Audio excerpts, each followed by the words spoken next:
Hi everyone, I'm Akansha, and if you're new here, well, I'm still Akansha. I make a lot of videos on slowing down, whimsical things, and I make vlogs. I make a lot of vlogs, and I would love for you guys to stick around. And today I wanted to talk about slowing down.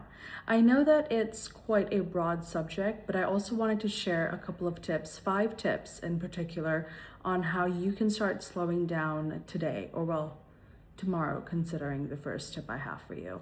A little bit about myself and where I'm coming from in terms of what slowing down is that I live in Dubai. And if you've been to Dubai or live in Dubai or have heard about Dubai, you know how busy the city is. It is just like any other big metro city where life is very fast paced and work is a huge priority for people.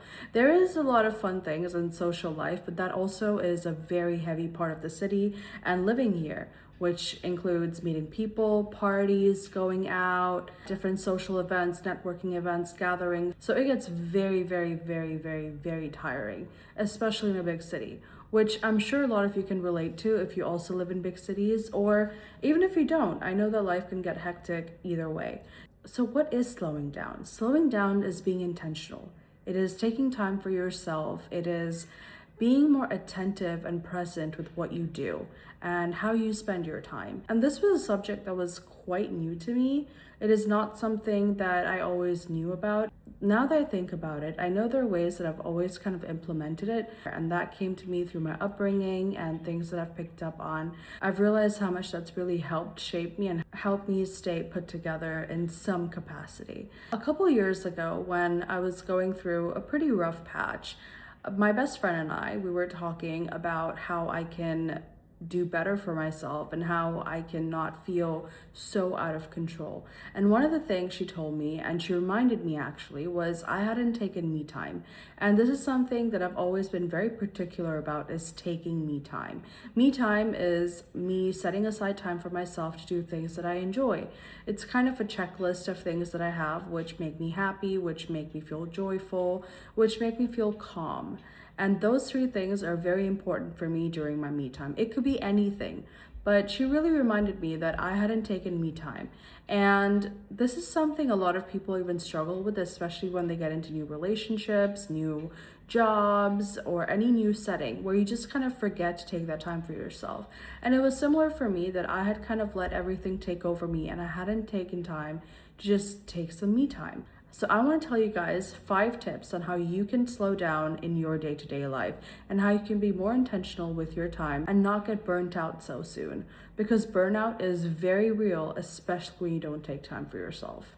So my first tip is set your alarm an hour before you actually need to get ready. Now, whether it's work, school, university, or just anywhere you have to be in the morning, set your alarm for an hour before you have to actually wake up. And I started doing this when I was in high school. My mom realized that I was overworking myself, and I essentially either lived at school, extracurriculars, or friends, and I had no time for myself.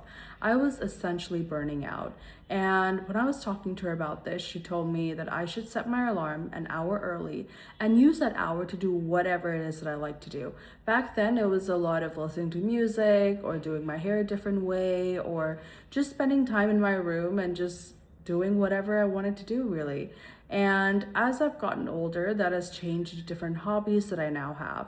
But set your alarm an hour early, and that can honestly change your life so much. I now wake up at 6 a.m. Sometimes I read a book, I make myself my favorite tea, I sit outside and just enjoy the sunlight. It is so peaceful before the morning traffic that once the morning traffic hits, it really sets into me how much I enjoy having that hour to myself, where I don't have to worry about anything. I don't have to touch my phone. I don't have any responsibilities. I just sit there. Maybe I make a to-do list. Maybe I read a book or listen to a podcast, which is quite rare in the morning for me, but those are still things you can do early in the morning. Just set some time for yourself and you feel like you've actually had time for yourself, which is so important. Now, my second tip is to find a small hobby that you enjoy doing. Now, I say small because some hobbies can be expensive to get into. We have to think about equipment and setup, and these are things you don't really want to have to think about and stress yourself over with.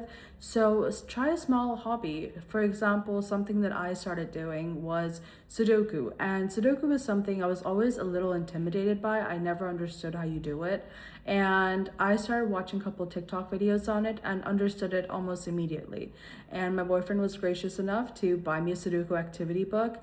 And now I just pick up my Sudoku book and do a couple pages every now and then. And that is my new little hobby that I do. I also read, which is a hobby for sure. You can also get into coloring books. I love coloring books.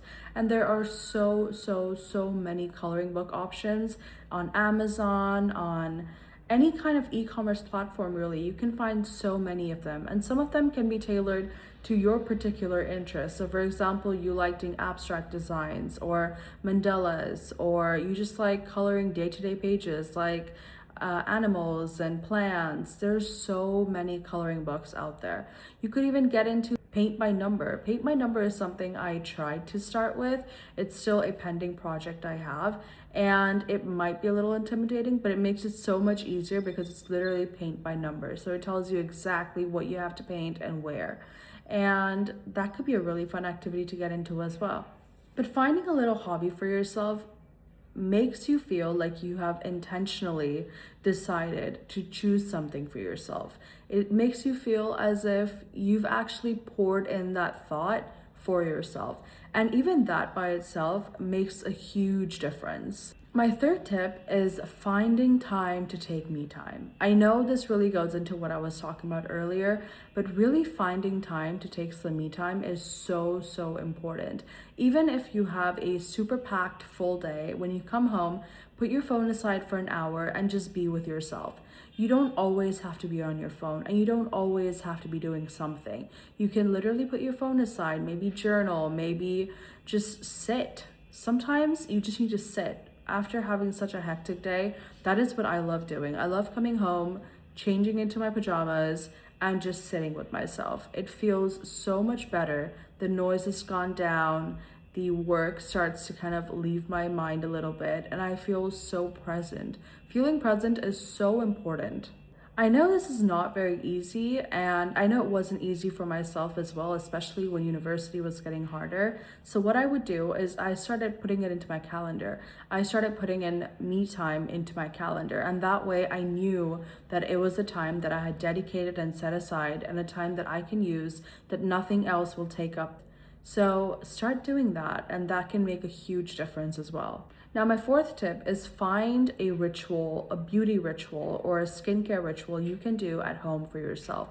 I stopped going to the salon to get my nails done because I realized that I know how to paint my nails and I can do it pretty decently. And I started doing it at home. Every once or even twice a week, I sit down and repaint my nails. I just did my nails a couple days ago. And what I do is I sit down, I paint my nails for about 20-30 minutes while I'm watching something. I do it very slowly and I don't rush myself. And I let myself enjoy that while I'm either watching a video, watching a show, maybe a part of a movie that I've been watching, or listening to a podcast. That's also really fun. And these are things I do while I'm painting my nails. It lets me feel as if I have put in the time and effort into doing my nails for myself. And every now and then when I'm looking at my hands, it's kind of a little reminder of how I'm loving myself.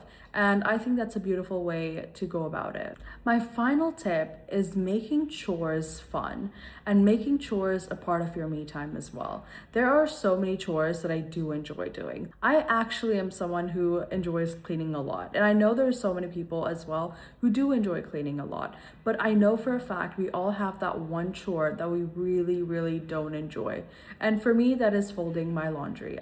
For some reason, I don't know why, the idea of taking laundry from the hanging rack and sitting down to fold them just does not sit well with me. Like, even now talking about it, because I'm looking at my laundry hanging outside, it doesn't put the best taste in my mouth. But you know what? I've started doing something that changed it a little bit, and that is I take my time with it. So I bring out my laundry, I go through my saved videos that I have saved to watch, and I put it on and I start doing my laundry very slowly again. something about doing things slowly just makes it so much more fun. It takes away the pressure. I think that's what it is, honestly, is it takes away the pressure of having to do a task. There is nothing pointing at you to finish it by a certain time.